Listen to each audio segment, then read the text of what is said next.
Hello there, Ray here, and what you see behind me is a Magma Cube spawner farm. This is a new spawner that is in the 1.16 Nether update, and I'll be showing you guys how you can turn the spawner into a simple Magma Cube farm. Now we designed up this nice little farm during our snapshot testing, which occurs right after the new snapshot comes out. So be sure you guys are following me on other social media, so that way you guys get informed of when those streams start. Those streams are always a lot of fun because the snapshot just comes out and we build all sorts of crazy farms like this. And if you happen to miss it, you can always watch the VODs of them over there at my Twitch channel. If you're wondering how is it possible to get a Magma Cube spawner in survival, this is in the new Bastion Remnants. If you guys are curious what is all going on here with the new updates, I do snapshot review videos. Make sure you check out those reviews. I'll link it down below. It goes into all the detail about all the changes in the newest snapshot, as well as every other snapshot from the past. These spawners can only be found here at the treasure type of the Bastion Remnant. I know in my video I got this one mixed up with the bridge one, but this one is the treasure one because it has the treasure loot inside the chest. And you can see some of the loot right here. Really cool stuff. There's also a lot of other cool secrets inside of these remnants, which I also covered in the last video. But the Magma Cube spawner is definitely one of the coolest, as this is only the second spawner that has ever been introduced into the Nether dimension. Other one being the Blaze spawner, which you can find at the Nether fortresses. Now, the main difference between this spawner and that one is this one generates pretty much at a consistent Y level. If you look here, this is the lava.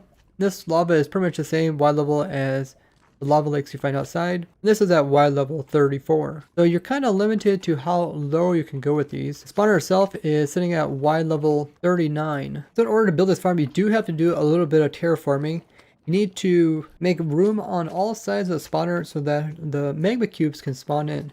Because there's so many different variations of sizes, there's teeny ones, there's these medium-sized ones, and then there's the large ones. They each need to be able to fit in the area where they spawn. So because of all this extra stuff around here, it's unlikely for the largest ones to spawn. It's more likely for smaller ones. Now all mob spawners have a certain rate in which they try to spawn mobs.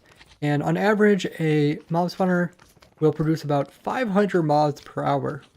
Now this is kind of slow compared to most other types of hostile mob farms. So if you guys are looking for a fast magma cube or magma cream farm, make sure you guys check out my video that shows how you can make a quite simple one as well as extremely fast. I'll link that down below. But the benefit of a spawner is that if you're on a multiplayer server, you don't have to worry about if other people are holding up the mob cap in the Nether dimension. Especially with this new release of the update, there will be a lot of people here in the Nether dimension on multiplayer servers. Because spawners don't really care about how many mobs are in the entire world of Minecraft, they just care how many mobs are really close to the spawner. Now, a spawner can try to spawn in mobs 1 block above it, as well as 1 block below it, and 4 blocks on every side. You kind of see how big area that it's going to try to spawn in magma cubes. So this is just for any general mob spawner. This is how far it will try to spawn in mobs. Notice on this side it's getting really close to the wall, but that is 4 blocks. Problem is this isn't very good because you try to take a magma cube, try to spawn one right here. You can see a little guy will fit, but if there's a medium-sized one, you can see he's hitting up above. And that technically means he never spawned in, because the game would say, hey, there's a block hitting this mob where I wanted to put it. I can't allow that, so I won't spawn one in. So that guy would never be able to be produced there. So you'd only get the little guys to spawn here. That means you're decreasing your rates by quite a bit because you don't get the largest ones as well as the medium-sized ones. Plus, little guys don't actually drop any magma cream. It's only the largest ones as well as the medium-sized ones. If you try to actually get the magma cream, the little guys are pretty much useless. So we want to give a significant amount of room above it. So we need to go up at least 1 block. This will allow it for the medium-sized ones to spawn in here. And we need to go up 2 blocks higher than this block in order to allow the largest ones to spawn in. Because if you look at these really big guys here, they're just slightly taller than 2 blocks tall. If you do F3 plus B, you can see the hitboxes of them. You can see he's slightly taller than this block here, which is 2 blocks tall. We need to give him additional block for him to sit in there. Then right here we can have the roof of the cage. You want to make a roof so nothing falls into it. Same thing applies to the sides. So if there was a guy trying to spawn right here, and it was a little guy, he could fit in there, but you see, notice any other guy will actually touch the edges and they will fail to spawn in. So we need to go additional block for the medium-sized guys, another block for the big guys. So we can go ahead and do this on all sides. And this is how wide we need to make our cage. We also need to do this down below as well. When it comes to doing the underneath, we need to kind of pay attention to something else. That is the actual spawner, which is a block. So if a mob would try to spawn in right here, if it would intersect or touch the spawner, it would fail to spawn in. So the spawner itself can actually make less mobs spawn per hour than what you would think if there was no spawner there. Because essentially only big ones can spawn this far out at the closest. So they only can spawn there as well as here. So it really only has 2 spots to spawn in this axis. There's nothing really we can do about that. We don't want to destroy the spawner, obviously. When mobs spawn underneath, we don't really go down anyway because mobs all spawn at this Y level here. So they're only going to really be checking blocks above them. But we do need to pay attention to another rule that spawners use, which is they do kind of pay attention to how many mobs are within the vicinity of the spawner. If it gets over a certain number, they will stop producing mobs. You might often see this where the spawner will kind of spin up like it's going to produce a mob. But then as soon as when it comes time to actually produce a mob, it will just all of a sudden go poof, just like it did there. And no mobs will actually be produced, but the cycle has been used up. And you can see also the interior where this little entity is in here. This is a spawner. It can also change depending on every time it does a cycle. Like this time it shows a little guy, but it can change into a big guy as we've seen before. And you can actually obtain rare spawners during Halloween, ones with like pumpkin heads or jack-o'-lantern heads on it, something we did on the ProtoTech SMP server. A lot of cool stuff you can do in the game Minecraft if you're aware of it. So there you see we got switched back over to a bigger magma cube inside of it. Now with the image inside, it doesn't actually affect what's going to spawn. So even if it shows a big one, doesn't mean necessarily going to get big ones. It's just going to be a general type of what you see in the spawner. And you can get even ones like, you can get zombies that are baby zombies inside of this. You used to be able to get villager zombies inside of it. You can also get like zombies with armor on this. They're pretty cool. So the area which the spawner checks to see if there's too many mobs is it checks in a 9x9x9 area centered on the spawner. It checks for at least 6 of the same type of mob as the spawner is. So by doing a 9x9, you can see that it does check in this area here out 4 blocks on every side. When it comes to vertical, you see it actually checked a lot more than what we have marked out so far. So upwards, it's going to check extra block above it, and down below, it's going to check 4 blocks. So that's 3 more blocks beyond what we have marked out. And that is the area which it's going to check for any type of the entity. So we wanted to make sure every single magma cube is not inside of this area. The next time it does its little check, it only checks when it actually spins up to the very fastest speed. And that's when it's going to try to attempt to spawn in a mob. You can see it's spinning faster, faster, faster, and then it just summoned in some mobs. Now, because the magma cubes themselves are about 3 blocks tall, that means we need to go at least 3 blocks lower than this. That means, so when they fall downwards, they're like down below the area check. Let me clear out some of this lava. Let me a little more room. We need to go additional 3 blocks below this in order to have the magma cube not be within the area. So we'll go 3 more. Now, that means he'll be down here. The problem is these big guys can actually jump pretty well. You can see that guy actually jumped higher, so he could technically be inside of that area. So we need to go even lower yet. And the big guys can actually jump 4 blocks tall. So we need to go another additional 4 blocks lower just so he doesn't jump up and be detected from above. There we go. We're down 4 more blocks, and this is going to be the floor of where we're going to collect them. So you can see there is quite a large area for the magma cubes just because they jump. If you work with other mobs, you don't have to really worry about that. You can just go down to here. But because these guys can just jump so stinking high, like they can literally jump 4 blocks tall. So now that we know exactly how big we want to make the spawner, we can go ahead and build it up. Essentially, we just want the walls to be all outside of this area here and the floor to be down there. So here is the spawner. And we got the area all cleared out. That's why it looks such a large area, just because of the way the spawner checks as well as where that mobs spawn in. So we get plenty of room, so we don't have to worry about any disturbances on the spawning rates. Because the spawning rates aren't that fast, you really don't want to limit it in any way. The mob spawner produces mobs, and most it's going to produce 4 at a time. Now the spawner will try to produce these mobs as long as players within 16 blocks. So you can stand pretty far away and still activate the spawner. The cage is pretty much exactly where we marked out. I just put a ceiling in, put in some walls. It doesn't really matter what type of blocks you use. Got a floor in here. The main killing method that we decided to use is the wither rows, mostly because it's a pretty easy way to kill mobs. But you can have some other options. You can use entity cramming. You can put like a bunch of 24 minecarts here held in with some trapdoors, and then when mobs would ever get close to them, they would take entity cramming and die. You also can use cactuses, put like cactuses on the side to make them damage themselves and die. Wither roses are fairly easy to get. If you ever summon in just one wither in your world, or anyone has, there should probably be at least 500 wither roses available from one wither. If you guys aren't sure how to do that, I'll link a video by one of the ProtoTech members, Eagle Eye, who goes into much detail about how you could do that in your survival world. But if you don't like wither roses, like I say, you can use one of the other options. The other main thing that we use is the iron golem, just to attract the magma cubes to kind of bring them over to one killing area. This allows it so we don't have to make a killing chamber across the entire floor. We can kind of limit the number of roses we use, and we can also limit the area in which we need to collect the items. So it just makes it a little bit easier to do. Now the reason why we use an iron golem is because he makes it so that the mobs want to go towards him to attack him.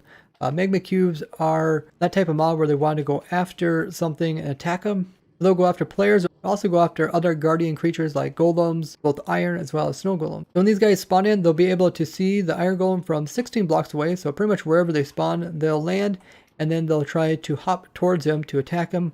They're unable to actually get past this fence here. Even the little guys, they are slightly taller than half a block tall, and there's only actually half a block distance between here and here, so they're unable to actually hop through here. They're not able to follow through here either, but this does give them a clear line of sight, meaning that red line or that little blue line that you see coming out of him, to be able to see the iron golem. In these versions, the mobs have to be able to see each other in order to go after them. So these guys, I would like spectate this guy. You can see he is looking at the iron golem. As soon as he sees them, he just keeps trying to hop towards them.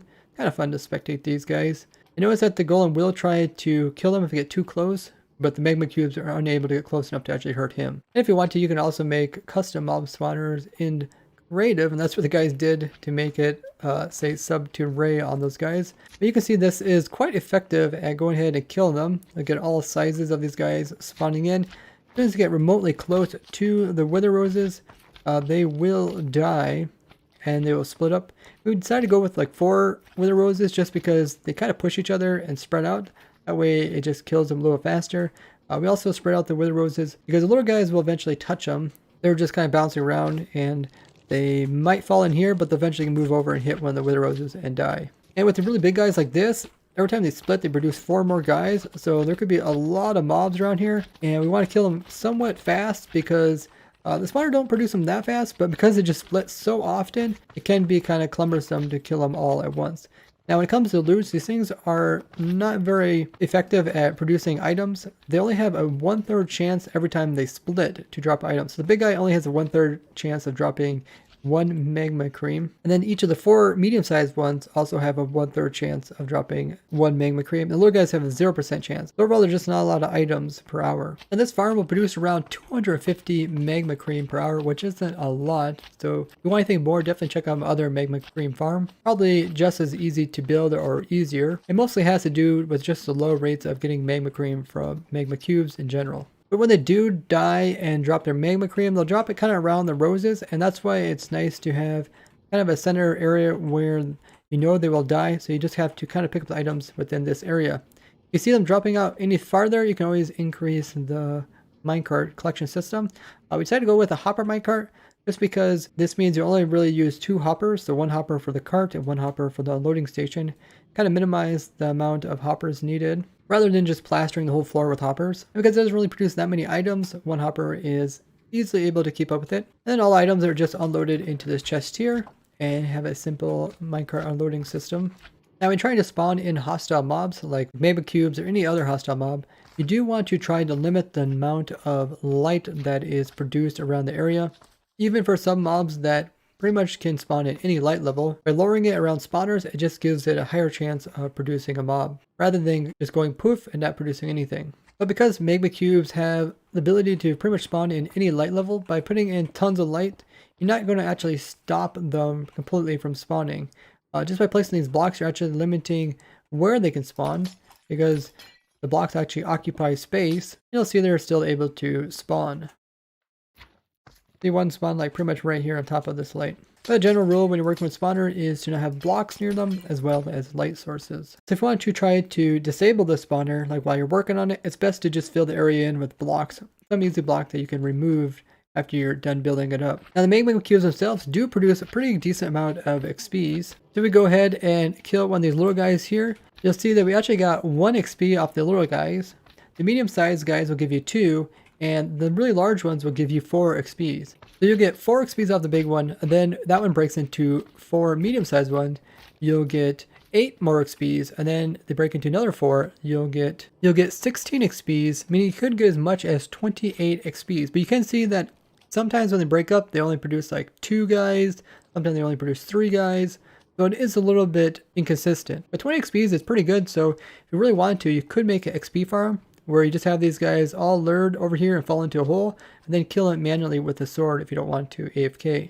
Now the mobs can spawn here on top of the spawner, but because they're just notorious for walking off, they'll just hop off and they won't affect the rates because the spawner only checks if there's 6 or more mobs in the area. So having one sit up here for a little while isn't going to affect it at all. You do want to try to keep your iron golem protected from other things, because since you're in the nether dimension, there's other things that might try to come around and attack him. So it's good to go ahead and like try to encase him, so he's only concentrating on the stuff that is in front of him and not looking at any kind of piglins or hoglins or anything like that that is on the outside. You do need to still be able to allow the mobs to see him, so even like from over here we can still see him, so the mobs should be able to all pathfind to him perfectly fine.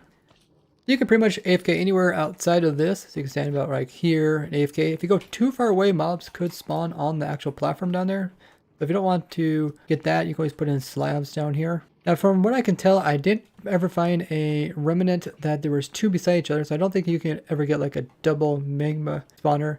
When it comes to blaze spawners, you can get like 4 blaze spawners all within range of 1 player, which is extremely rare. The 2 ones are pretty common. Maybe you guys could find like a magma spawner with like a blaze spawner. If you guys do happen to find that, be sure to message me on Twitter or Discord. All in all, it's a very simple build. If you guys would like to look at this world, it has a lot of the other farms that we've designed over the last several months to do with 1.16, and that world download will be provided down below. If you guys like to see more simple farms like this, I have an entire playlist which I'll link below, which has over 100 videos, simple farms, as well as machines for your vanilla survival world. As always, remember to share this with your favorite Minecrafter, as well as leave a like on the video. I'd like to thank you guys for watching. I'll see you guys in the next one. Bye bye.